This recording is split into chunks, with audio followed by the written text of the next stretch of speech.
Hey guys, welcome back to my channel. I wanted to get on here. I'm sporting my Christmas sweater before I have to pack it away.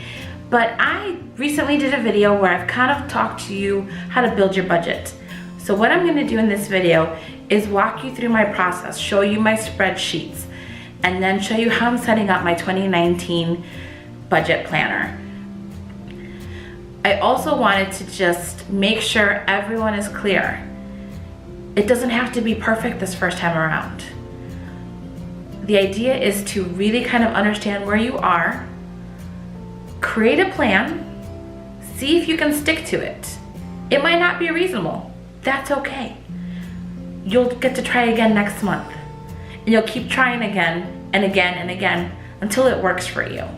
I stuck with my plan for maybe 4 months, I think, like religiously, and it did well for me and it taught me things, because you will see later that I actually had some significant progress and I wasn't tracking it. So this is the year where I really want to track it so that I can do even better, because I'm blown away by the changes that I made just by being aware of how I used to spend. So just start somewhere and I promise you it will get better. I hope this video doesn't last too long. I have no idea how many minutes, hours I have of editing, because there was a lot of like overhead shots of my planner as I started going through stuff. I hope this all makes sense. But I hope you'll join me and ask me questions and leave me comments. I'd love to see what doesn't make sense, what you want more intel on, more in-depth conversations about. Budgets are hard. Trust me, they're really hard. I think the first time I did this around, I created a budget. It wasn't perfect that first month. I think it finally got in a good place probably by March. So just keep at it. See you soon. Okay, I hope that this is clear enough. I will try and zoom in, but I wanted to show you what I do with the raw data that I get from my checking account. So this is a year's worth of my expenses. And the way that my bank gives it to me, I'm with Chase, is I get details if it's debit or credit. Credit means it was a deposit into your account. The posting date, a description that will usually tell me where it came from. So like, I don't know if you guys can read that, but it says like Target, iTunes, Dunkin' Donuts. I'll then get the amount, type. I wish I could tell you I knew what all of these mean. I'm not quite sure. It's not really relevant. A column for the balance of my checking account, I cleared that out because y'all don't need to know that. And then if it's a check, if it has a check number or a slip number, that's not super important to me. Sometimes it's helpful so that I can go back and see what the charge was for. But I get the data like this, and what I normally do is I clear out the balance, I clear out the type because I'm not gonna need it.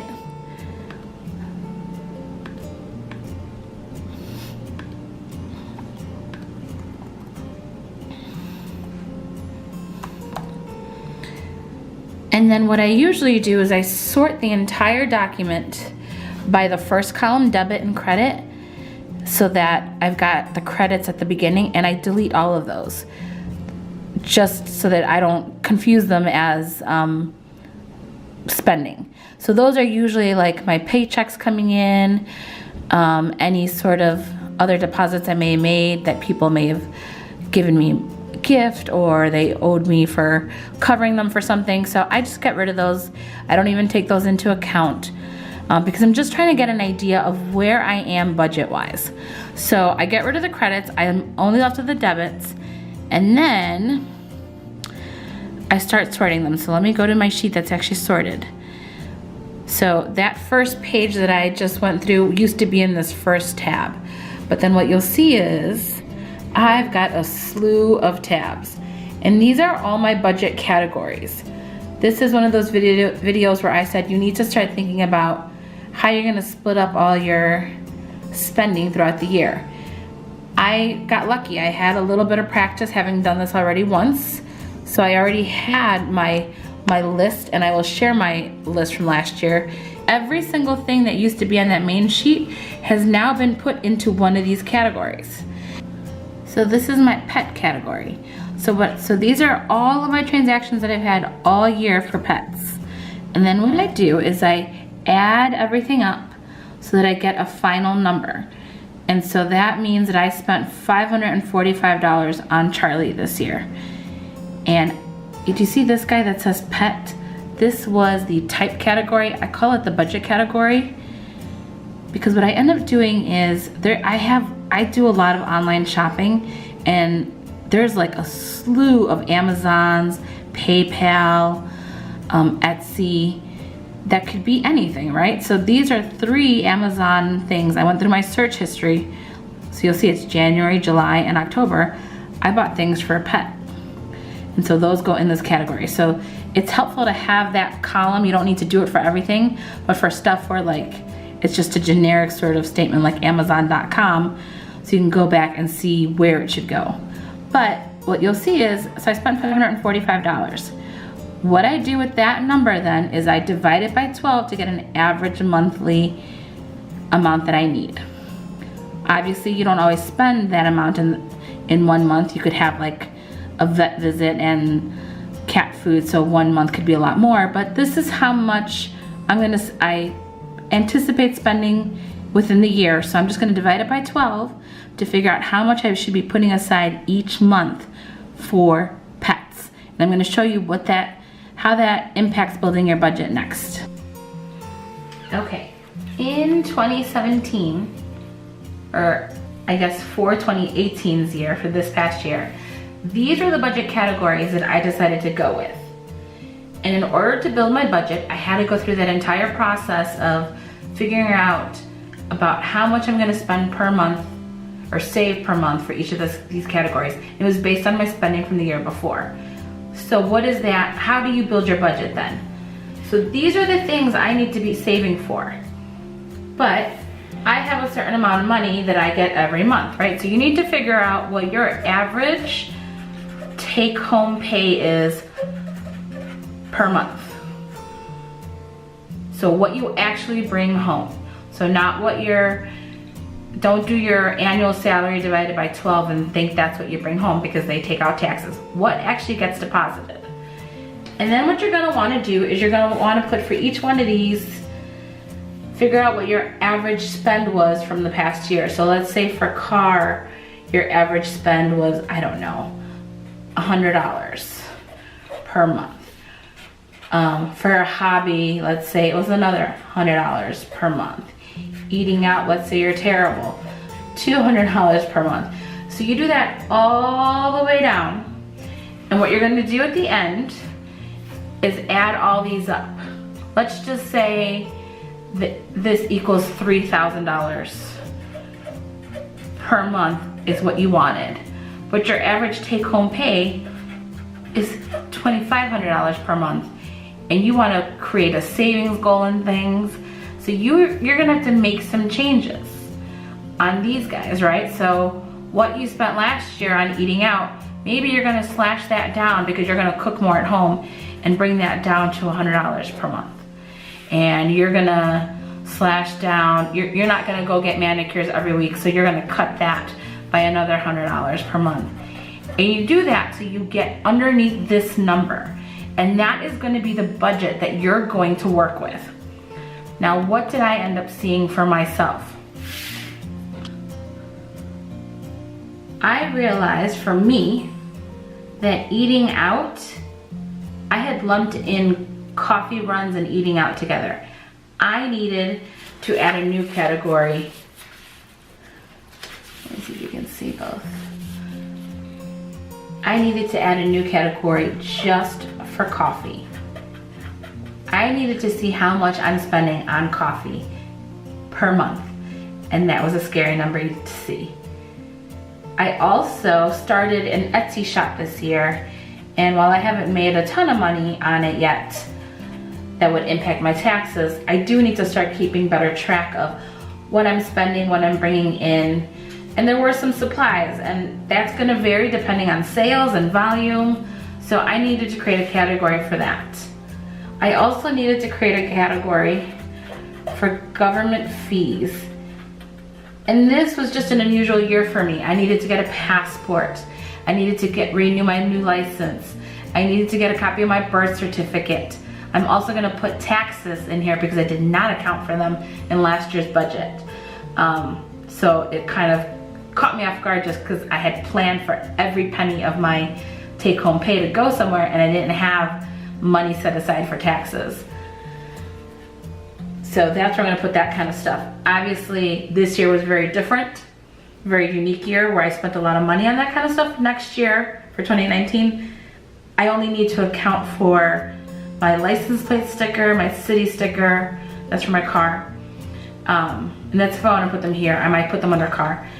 And my taxes. The other area that I didn't have on here for me is professional development. So I take some online classes. I joined a professional association. So I need to start putting money aside if I want to renew those memberships again. So these are now my categories. And what I did was I looked at what was my spending like. I had 4 big categories that gave me lots of problems last year, or that I knew that I would struggle with. So that was my crafts and planning category, my eating out,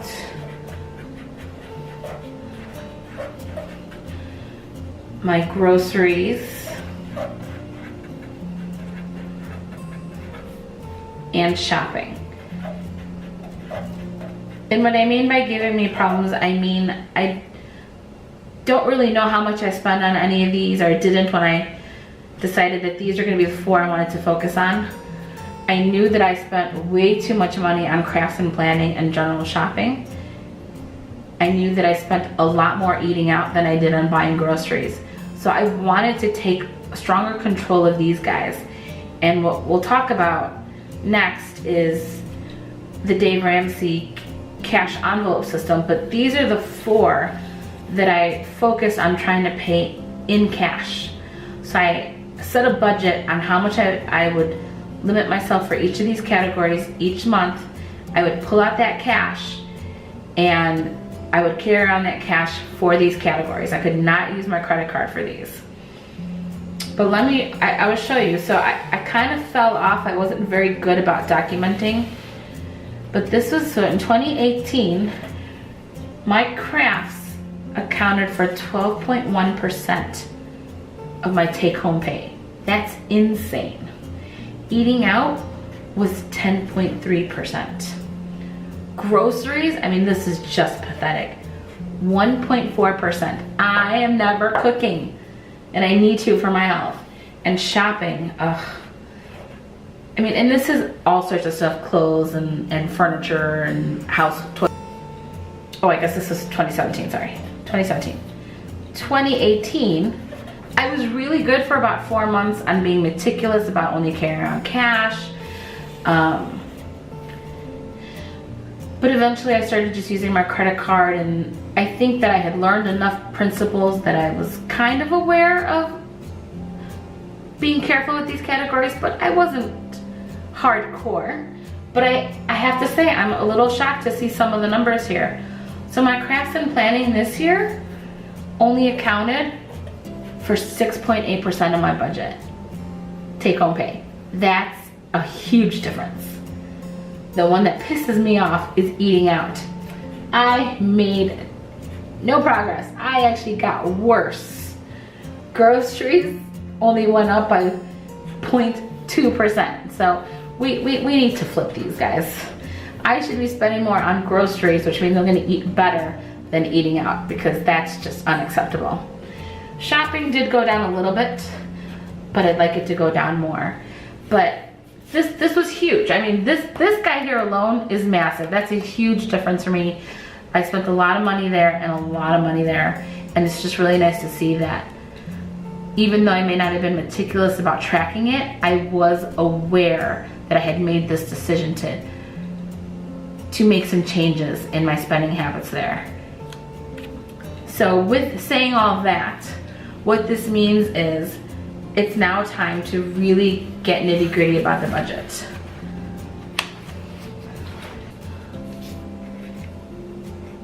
So I have set myself a monthly budget.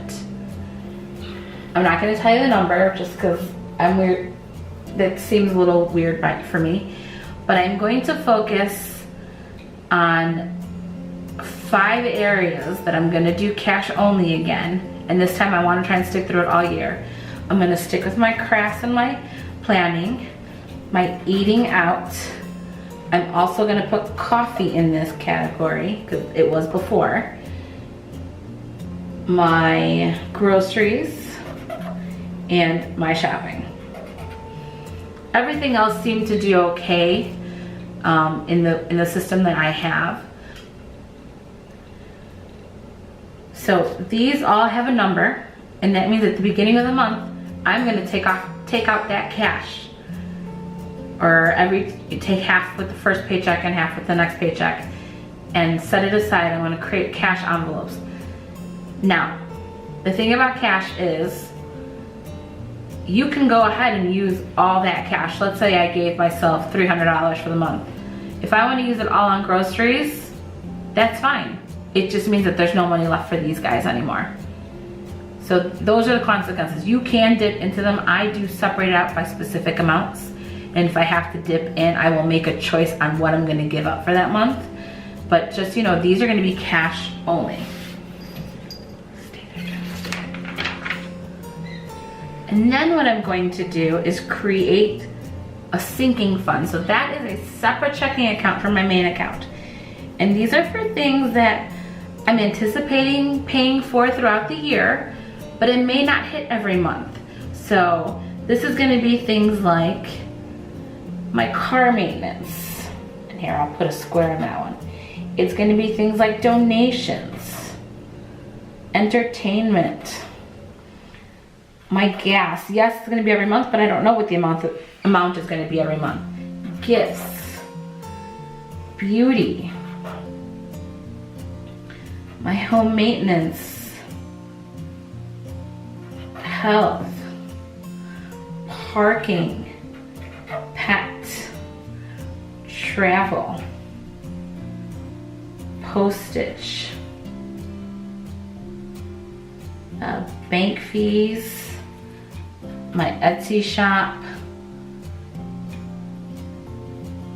government fees,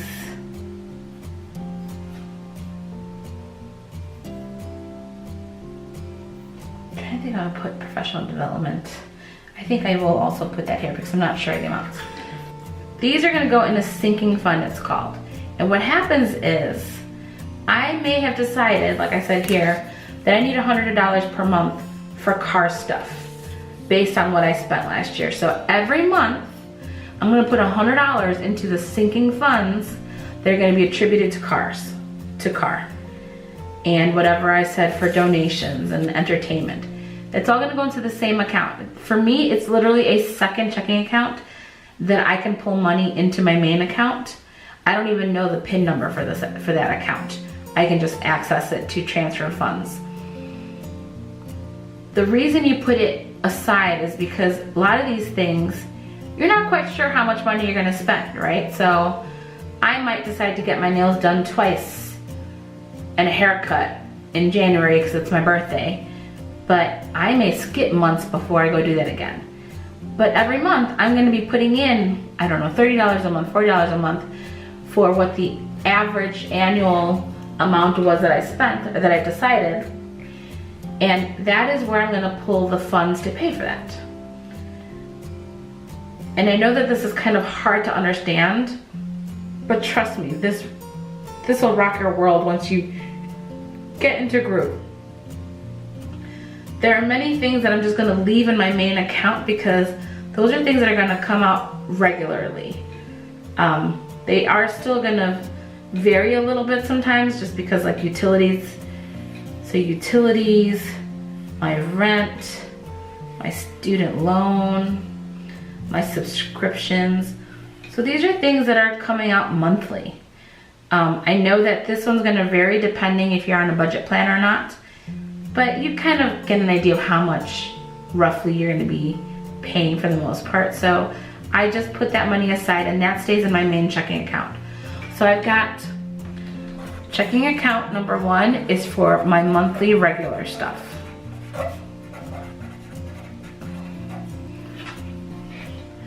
This is still the account where everything is paid from. But checking account number 2, my sinking funds, is where I'm setting money aside every month for each of these categories. And if I decide, and if I, like, so here's a good one. So parking, I pay for parking every month on the 1st for work. So that's a couple $100. Every month, I will move money from my sinking funds to this account to pay for the parking. And so you'll do that with everything as you need it. Now, I'm fortunate that I've done this now for a year, and because I slacked off, I am finishing 2018 with a balance in my sinking funds. So I feel like I have a leg up, right? Like I've already got some funds that I can start moving things over as I pay things starting on January 1st. You might not have that right away, so just start where you can. I also have a savings account. And this is where I have my emergency fund of $1,000. And it's also where I'm gonna throw in stuff for baby step, oh gosh, I think it's number 3, where you start saving 3 to 6 months of living expenses. 3 to 9 months of living expenses. And then, like I said, I have a cash. And that is for those 5 categories that I have pushed out. So I have 4 areas where my money goes, and this is how I pay for things. I found that I am pretty good with leaving things in my checking account and just moving stuff over. I'm not dipping too much anywhere. My savings accounts are tied for any overdraft. I haven't needed them, which is good. Some people struggle with that. So some people choose to go cash for everything that they can. And that's so that they can put things in an envelope that's labeled groceries, gifts, parking, and that is how they control not overspending. I realized I didn't need that, but I am choosing to use cash for the 5 areas that I struggle with, because I feel like I'm going to be forced to really look at the numbers because I'm going to have limited amount of cash on hand. Now, what happens if you don't have any extra funds to start building your sinking funds? Or let's say your car needs a new fuel line and you've got, I don't know, you've got $1,000 in it, but that's to cover all your categories. If covering that fuel line is $800, take it all out of the sinking funds. Pay for it, get it done. Just because you've only saved $100 for it, I think that's what I said, for January, doesn't mean that by the end of the year you won't pay that back. I hope that makes sense. Some people will dip into their extra savings outside of the emergency fund to pay for that stuff. I like to start with the sinking funds first before I ever touch this. Just because I want to get in the habit of not touching that at all if I can avoid it. Because I have been in a place where I had 0 savings, and that is not a fun place to be. So I try never to touch that if at all possible. So I hope this helps clear up. I know it's still a lot of information, how to start setting up all your systems. But this is the crux of it. This is the getting the nitty-gritty of the budget buckets, figuring out your numbers so that you can get a true budget, right? So you get your true amount to see if you have enough money to cover that or if you need to make some adjustments. And then you need to figure out what you're gonna start saving for on the side, not on the side, but just in a separate location, because it may not always hit every month and you can just pull it out as you need it. This here, I want to be very clear, this is not an extra account. This is not an extra savings account. This is money you are setting aside because you have proven over the last year, and in my case too, that this is about how much you spend in these areas. So this just sits there to be used for those categories. You don't dip into that for savings, for an emergency. This is just for my sinking funds. You want to be able to move every penny of your take-home pay to a spot. But let's say you're doing really well. Let's say you are spending, let's say you're spending $10 a month on crafts because you have too much. Well, then maybe you can start thinking about reassessing your budget the next month so that you can move some more to savings, or to your next baby step. The goal is to know exactly where every penny goes. You don't want to have any left over anywhere.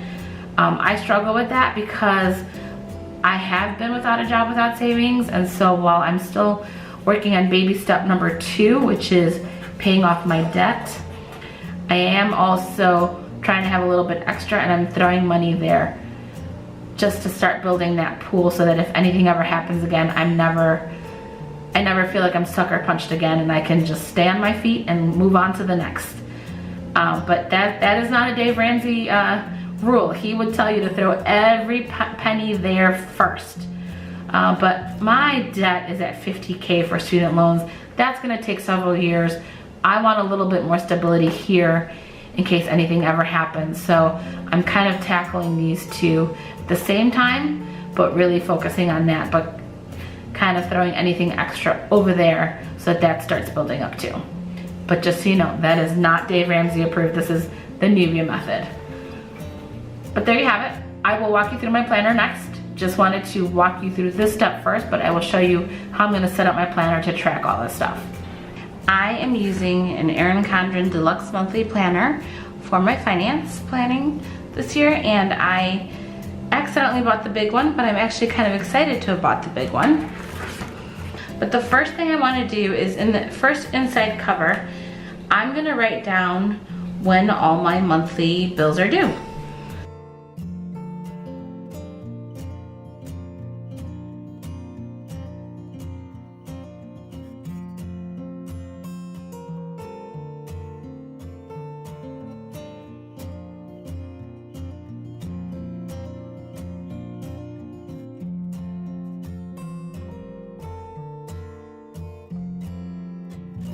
But this is just to remind me of the stuff that I need to account for in my monthly spreads.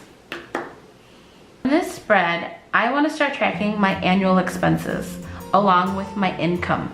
So I'm going to use some clear dots, some clear colored dots, and they're going to be color coded to code when I'm going to get paid, along with some of those annual things that come up each year that I don't want to forget about. So for example, April 15th is tax day here in the US. My license plates need to be renewed by the 31st. My Amazon Prime is January 11th. My Google storage is January 10th. So that's what this is gonna have for now. It's not too much, but I'm gonna lay it all out so that I don't forget these key dates. So create a little key down here. So this will be payday.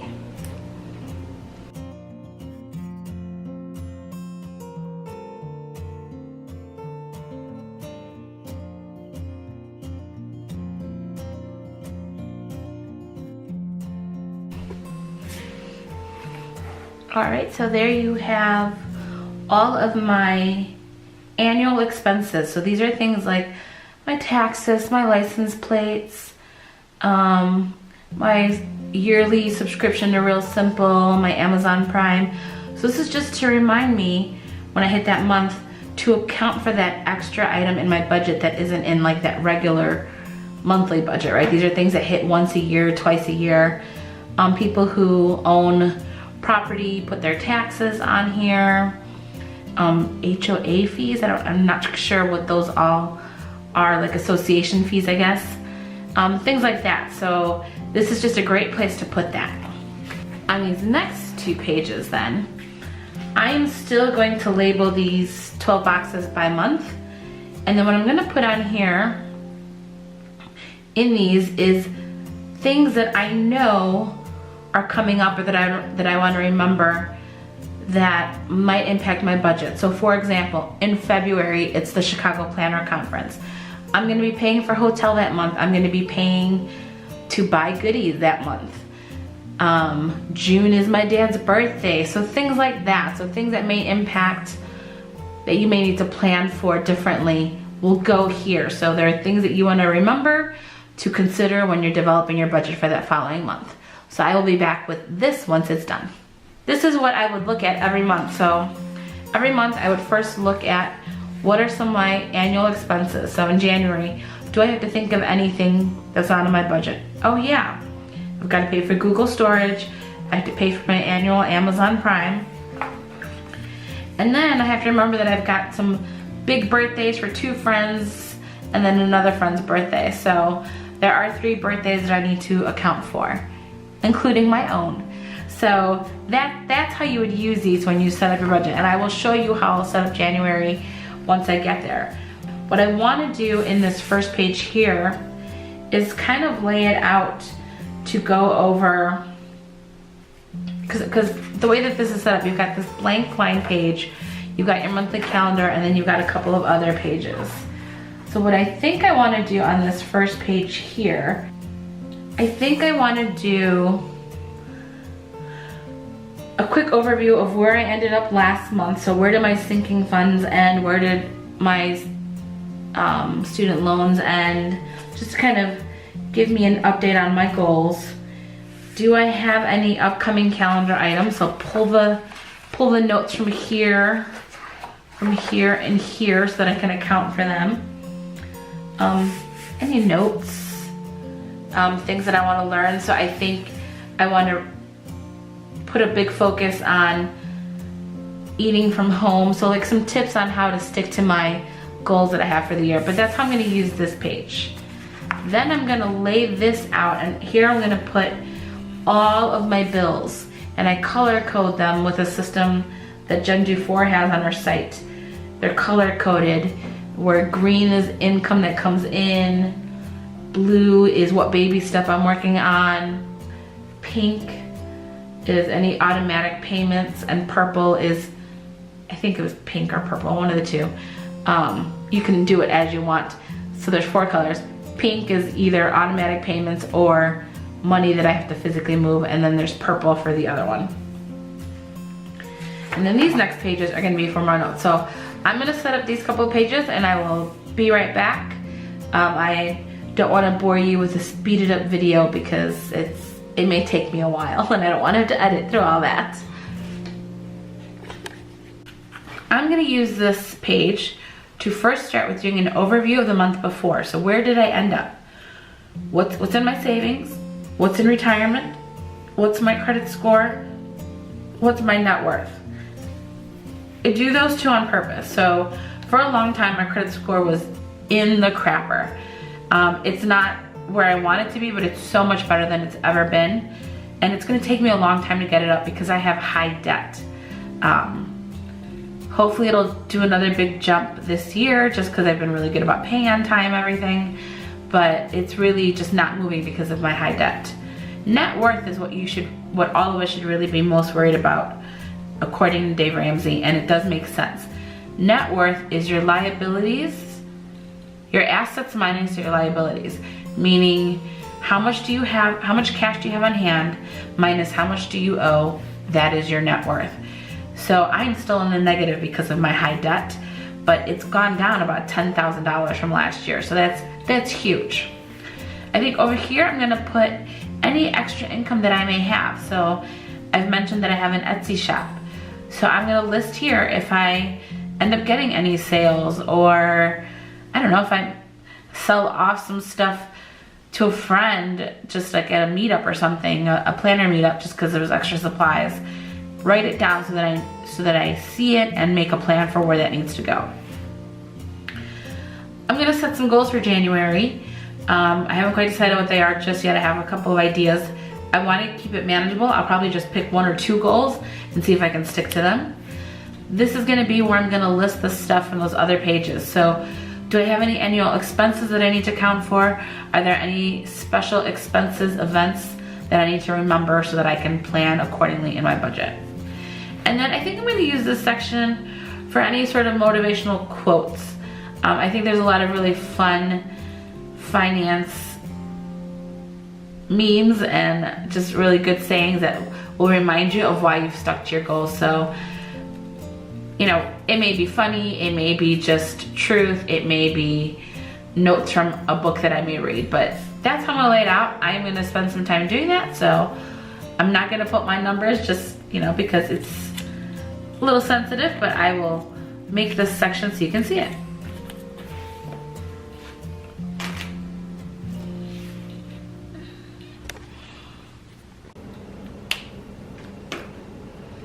Okay, so that's generally my layout. I'm gonna add some numbers here. This clearly will get filled in if I have any extra income that comes in. And I'm gonna find a quote. I'm also gonna make it cute, but for now I just wanted to get the general shell up and running and move on to our monthly expense calendar tracker. So this is where I'm going to keep all of my bills due, and I'm gonna use these stickers, and I'm gonna have to remember where I got them. So they're either on Jen DeFore's website or she had it on her Facebook group. And so I love these. So they've got a little place for a check mark. You can put a little descriptor and you can put the amount. I don't know if that's how she uses it, that's how I use it. Green is for any income. Blue is for any baby step. Pink for me is any automatic payments. And purple is anything that I have to manually move money to pay off. So I'm gonna lay that out for the whole month and show you what it looks like.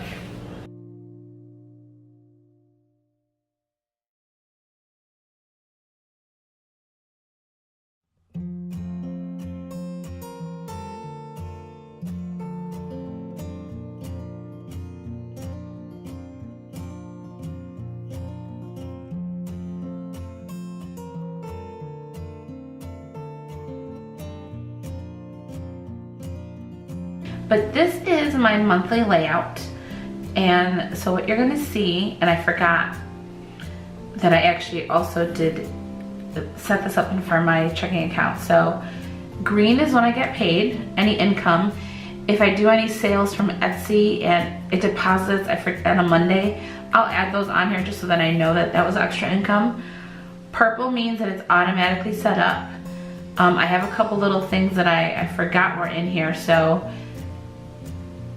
this should actually maybe be blue, but it's automatic. My checking account for a savings account automatically puts in monthly $25.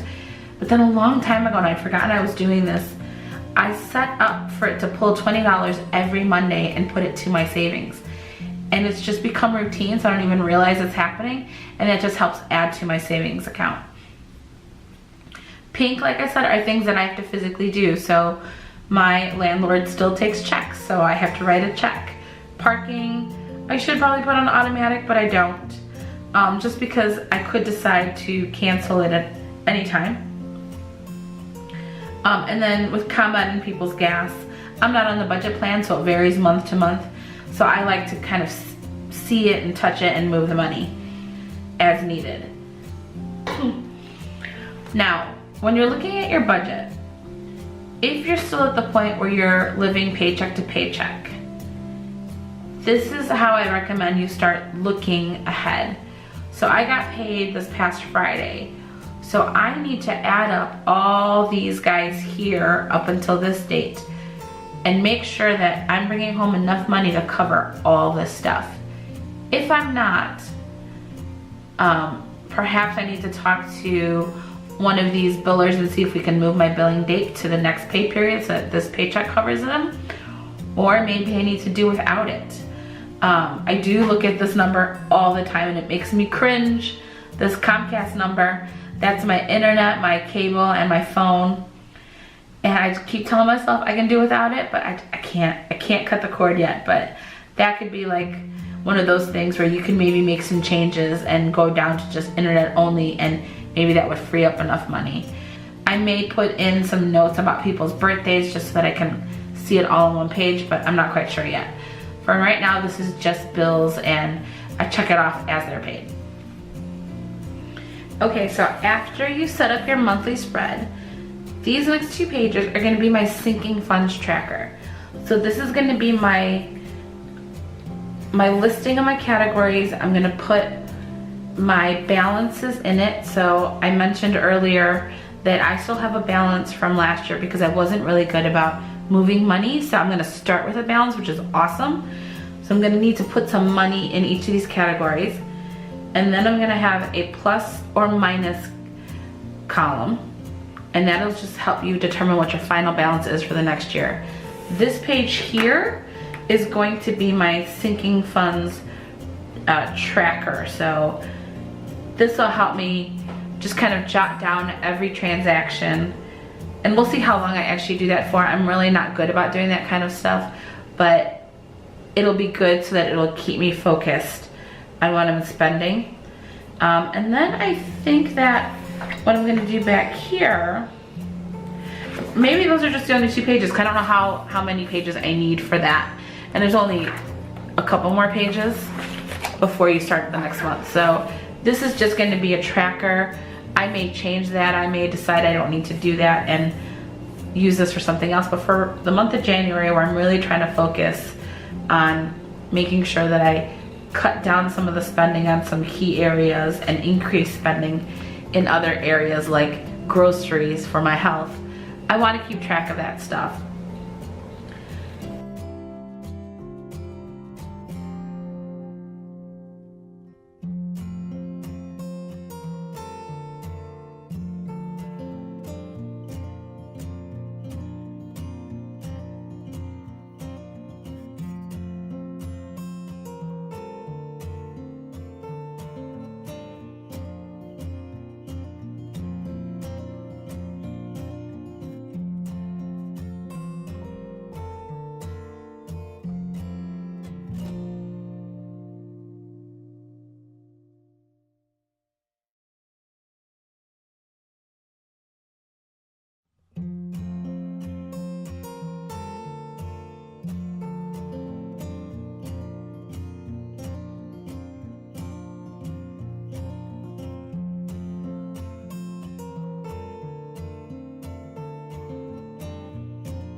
The other thing I like to do in this spread is to remind myself of how much I want to be putting in every month. So I'm not going to put it on camera, but I'm going to write down the amounts that I want to be putting in there. So I'm not going to put it on camera, but I'm going to write down here what I want to be putting in every month. So that's what should be in this total. It may not always happen due to life and other circumstances, but the goal is to put in what I had budgeted every month and then take away whatever I spend to find out what my ending balance is. So that's going to be that layout. Like I said, this page then will be my tracker, and it'll just be item, budget category, amount. Okay, that's it. It's a lot of information, I know. And you don't need an Erin Condren, obviously, to lay this all out. I just really like the layout and all the extra pages that it had. But you could do this in a notebook. You could track this online. I need the tactile feel of writing it out because that'll make me remember things. But, you know, now I'm at the stage, now that I've kind of laid out my planner, I know what my budget is, I need to create my cash envelopes so I can carry those around. And those are literally going to be envelopes that will be labeled with things like groceries, eating out, and each one has its determined budget. So I will take out cash every month, put it in those envelopes, and those I will carry around with me. and you know, you can make them cute if you want. But those I'll carry around with me, and you know, it's just cash. It's the cash I have for the 5 categories that I'm pulling out. I can choose to use all of the cash for groceries, but that means that I have no more cash for coffee, for eating out, for shopping, or for crafts and planners. That's okay. That's the thing about the cash system. You can choose to just let it be a blanket cash bucket that once you're out, you're out. That's just how I'm playing with it. I found that putting those categories in cash helped me control my spending a little bit better, because swiping the card, I don't even think about what I'm buying sometimes, and that's not good. But do what works for you. If you have really good self-control and are meticulous about writing it down and won't be tempted, use the same banking account that everything's in. You don't have to set up different accounts. You don't have to have cash envelopes. Do what works for you. This is just what has worked for me and has helped me control things. Good luck, and I can't wait to hear how it goes.